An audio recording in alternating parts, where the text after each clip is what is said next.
Hello friends, you have come across another Ledpencil video. Today, I have a special race event to show you. NRL, Season 4, Round 1. This is my first year participating in the NRL, and I must say at the outset that it has been an incredible undertaking that McNaughty and other coordinators do every year. I am blown away by the professionalism, the attention to details, the live commentators, and last but not least, the creative combinations that they come up with. For example, high-speed ring reverse with the Bugatti VGT car. And the forecast is wet. Very wet. Because of this, I was actually putting the driving line assist on, which I don't normally do. This would allow me to see the line to avoid while it was wet, and that would be the line to stay on as the track dries. On top of that, you add these very fast cars that are twitchy, and if braking points between drivers are even 20-25 feet different, collisions are bound to happen. With damage set to heavy, meaning damage to the cars are permanent until you go into the pits for repairs, collisions with the walls and other cars are to be avoided at all costs. Oh boy. Okay, fine, you go too.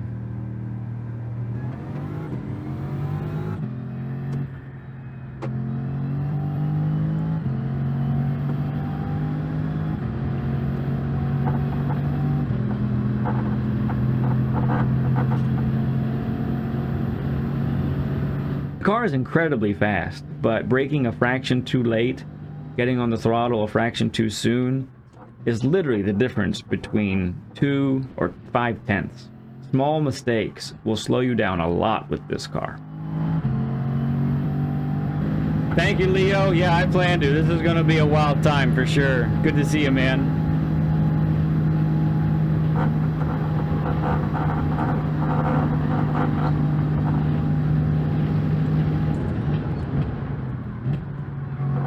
Based off some practice sessions I had before, I was pretty sure that I would not be the fastest on track today. And as you can see, my eventual place on the grid verified that assumption. Even though I was pleased with my 59.3, this would start me smack in the middle of the grid in 7th place. Better, but not by much.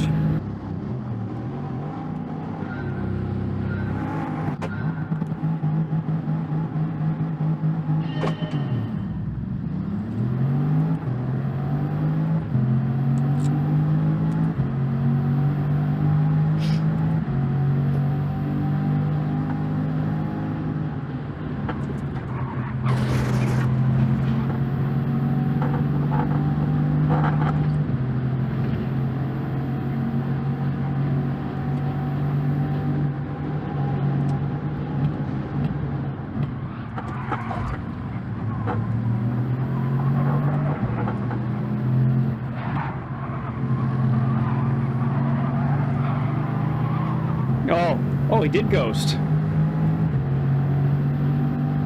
Strange.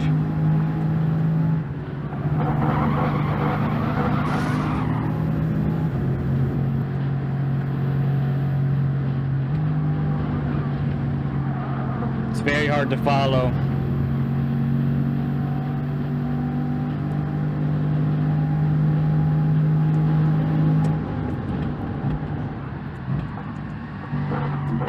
Oh!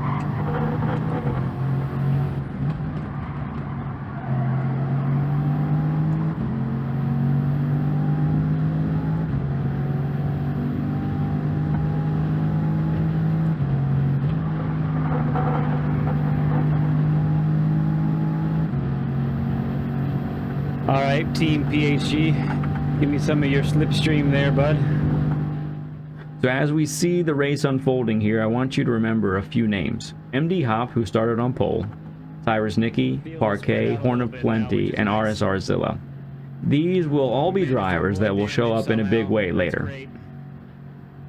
So my approach to the beginning of the race was just try to survive. No fighting for position, no battling, and no passing unless a car is going much slower than me. You can kind of see this happen in the first 2 laps. This first lap was frantic. We were very fortunate to have avoided damage and wrecking. I thought I had saw that the ghosting would be turned off for this race, but clearly that is not the case, as you saw me drive straight through someone that had spun out.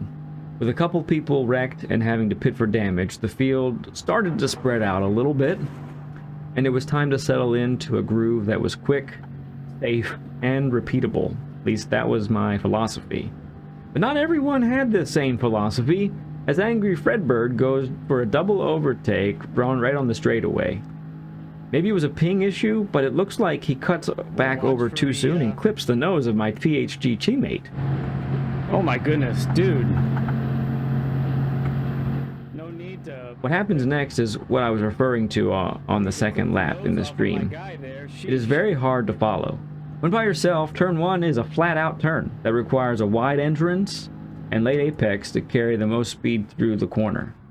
But when following something closely, you either need to be on a different line entirely, or you must lift off the throttle. When I was close to someone on a turn, I would feel my wheel go light, and traction seemed to be non-existent for a little bit. It appears that Captain Thunder tried to go through that turn like normal, and he paid for it with a spin. The last corner of the track before the long section to the start-finish line is the same. Hard to follow. You might need to lift or use a different line entirely once again. Except for one difference. This corner is all about risk and reward. It is possible to take the corner flat at the very top of the track. You can go over 160 miles per hour without touching the wall. Sometimes you might get close enough to clip the wall. But in no way did I ever see, or more importantly hear, anyone wall riding that gave someone an advantage. Your inputs have to be so precise, and if you are off by a little bit, you'll hit the wall and be slowed up and maybe even get a penalty. But a worse thing could happen that I actually found out while practicing. Especially when the tires get worn, you manage the corner, but when it straightens out, you are still perhaps turning a little bit too much to the right. And if that happens, especially when your tires are worn, the back end of even this car steps out on you, and before you know it, before you have a chance to correct it, you slam right into the wall on the right-hand side. Spoiler alert, this is actually a little bit of foreshadowing for something that will happen in the future. As you'll see on both turns, I opt for an alternate line. Here on lap 6 on the final turn, you see 2 of us have all taken a different line to stay out of the other car's draft. But even so, it was costing me time that I would have to make up either by turning better in the S's or along the straight. But when following, I was at least 10 miles per hour slower, and sometimes more.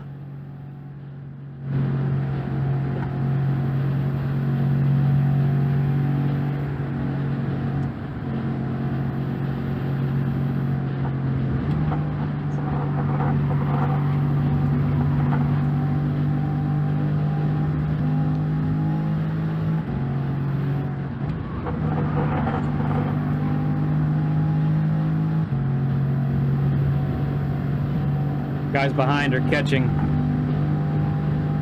I might need to try to get past him and follow Angry Fred.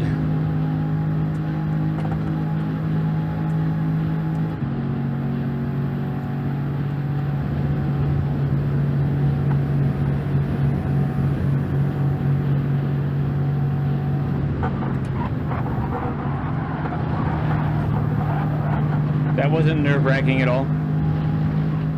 Not even a little bit.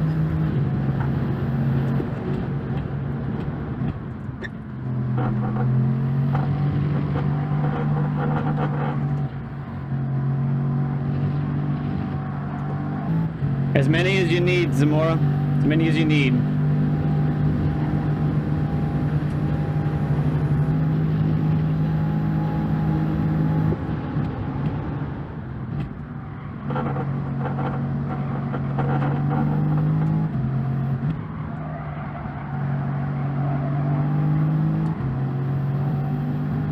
Tires are about done, and there's no rain yet.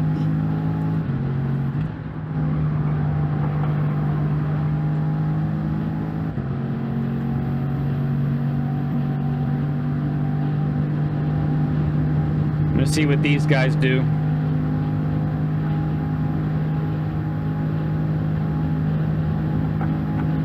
Yep, we're all going in.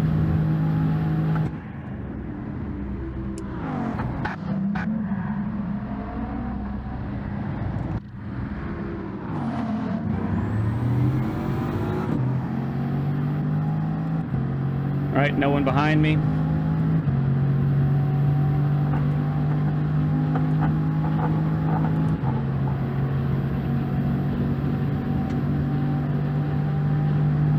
Nothing on the radar yet.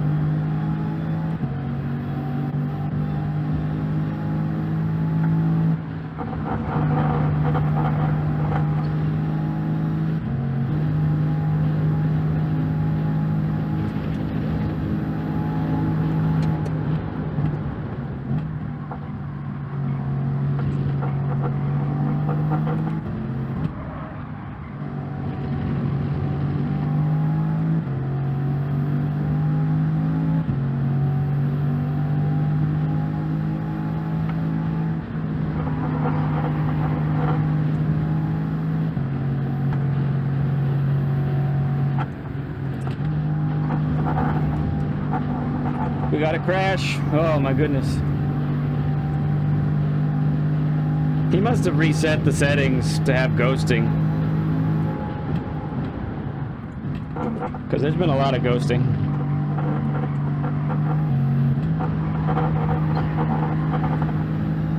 I'm beginning to wonder if we're not having any weather.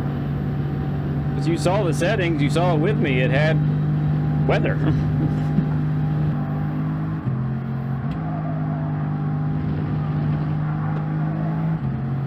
Well, if we're not going to get weather, I need to treat this differently. So I've been kind of relaxing.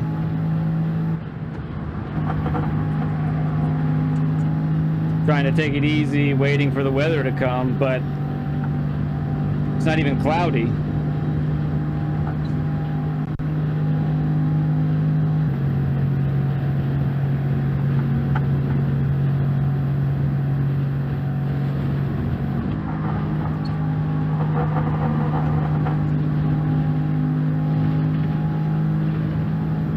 Getting closer to my good friend from RSR Zilla here, I wanted to talk about the S's on the high-speed ring. The only portion of this track that really requires some serious braking, I found that the line I used compared to the other drivers was a little bit different and I think gave me some advantages, especially later on. I was sacrificing more speed leading into the right turn, which would allow me to have a wider entrance into the left-hand turn. Others were often taking a narrower line, which would be good for defending against other racers, but it sacrifices speed on the exit. You can see here how much I gain.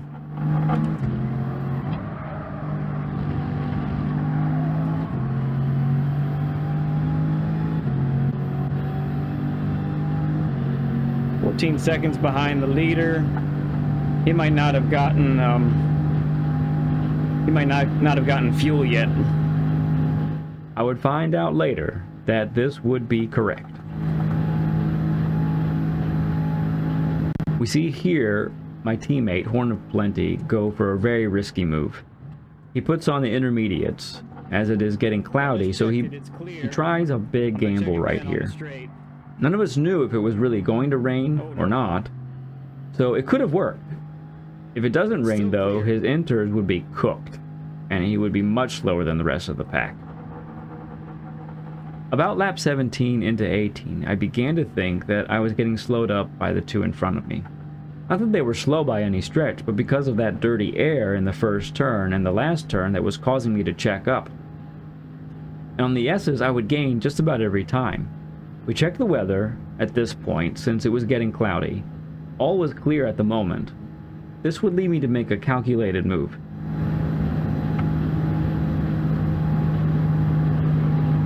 I'm gonna try for the overcut here. I wanted to pit as late as possible for a couple of reasons.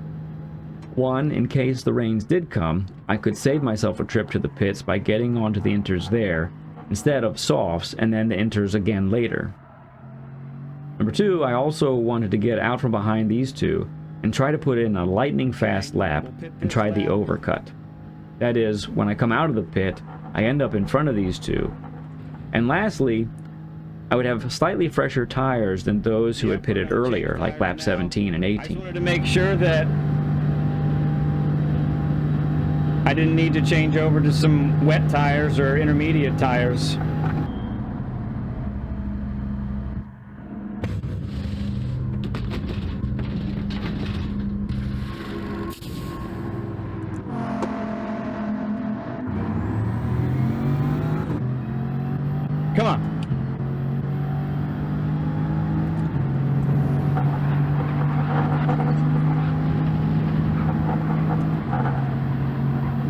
After 19 laps, we find ourselves in a group of 6 racers, and each and every one of us has a chance for the lead.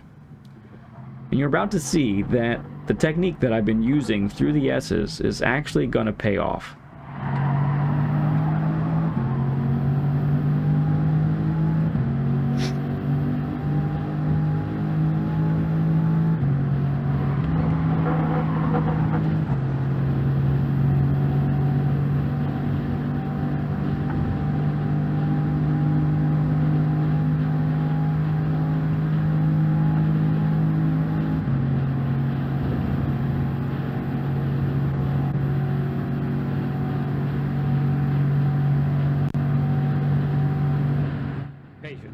So as we enter turn 1 of lap 21, we are about to have the scariest moment of the entire race for me.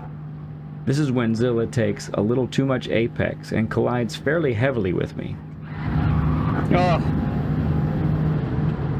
No problem, Zilla, and you're welcome for straightening you back out. Somehow my car stayed straight, and miraculously we didn't pick up any damage. So the battle continues.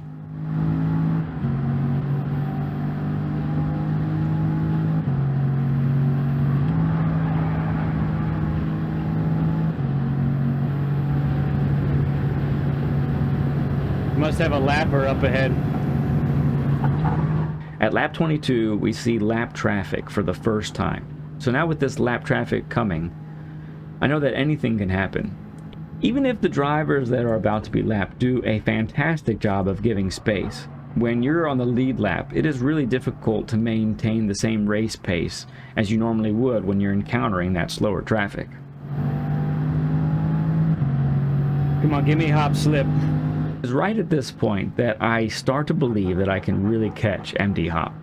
Even with us being 2 seconds behind, with not that many laps to go. One thing to note though, MD Hop and I pitted at the same time, so the tire advantage that I have over some of the other competitors is not the same against this current P1. It is time to take the most perfect lines that I can and try my hardest not to let Parquet get by. Which, I gotta give him major props, by the way, because he's bumping me forward here instead of trying the overtake.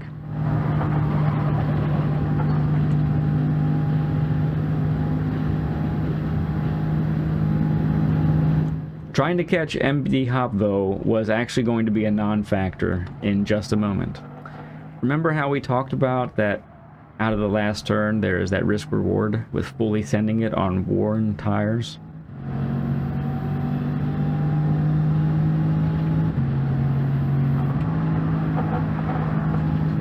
Oh, that was first place!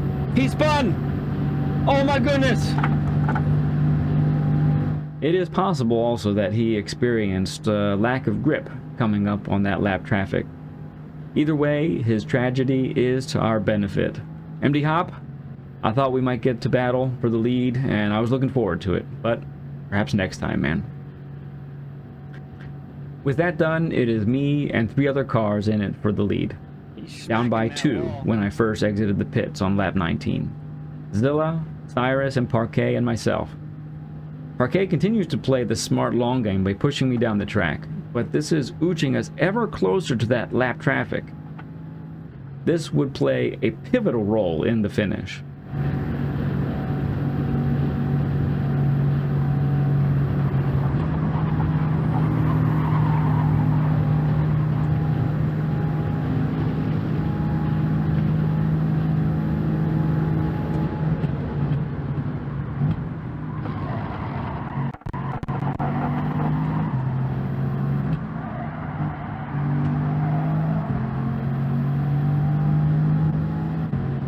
Oh, Cyrus has joined the party.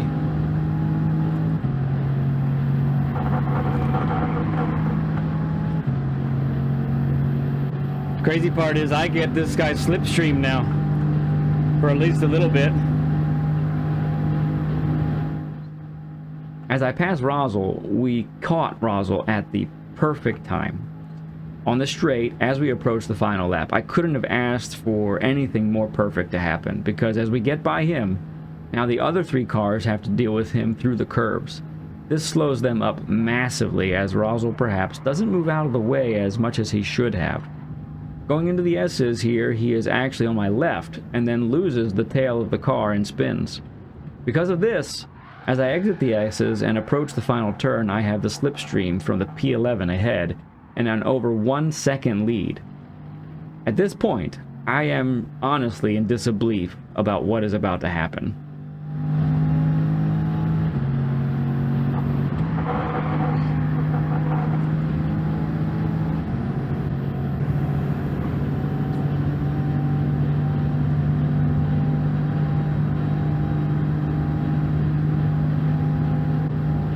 Oh, wow.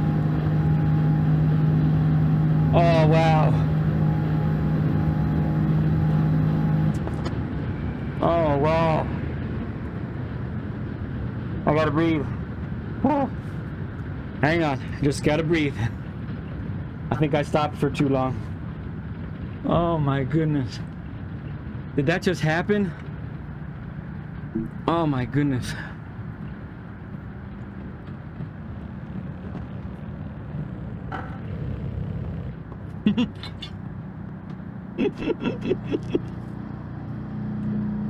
You can't hear it, but I just heard in my household a bunch of people cheering.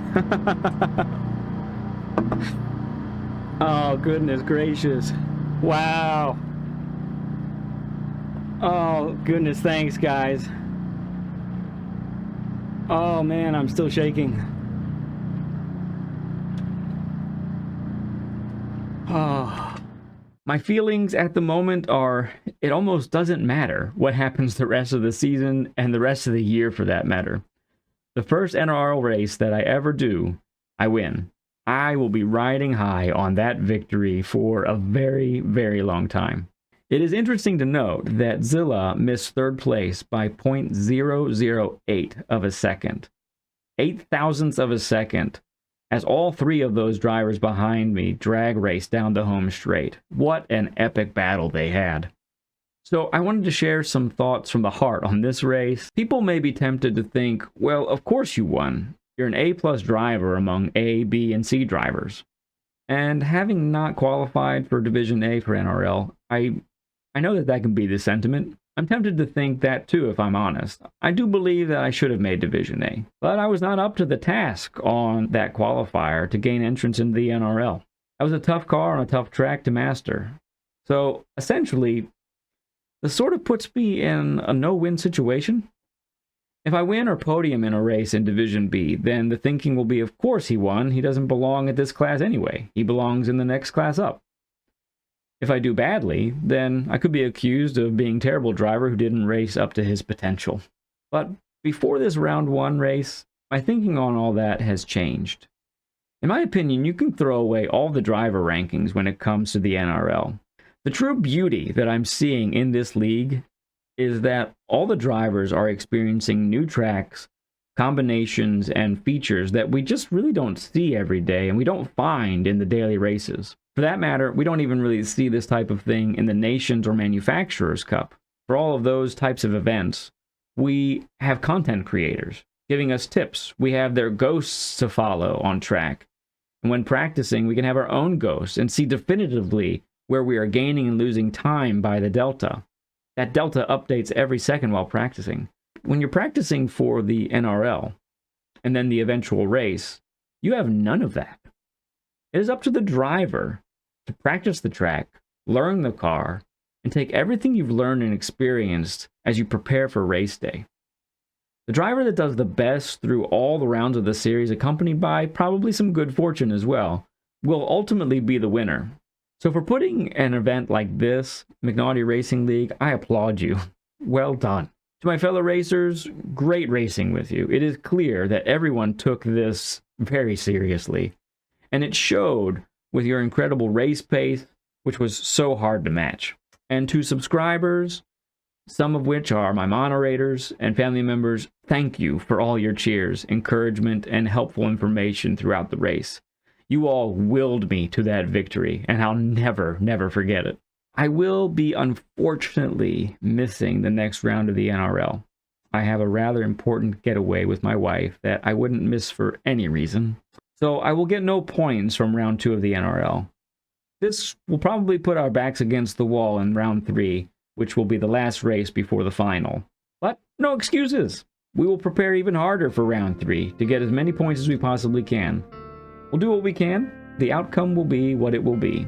I'm looking forward to many more races to come and sharing those experiences with you. Until later, friends.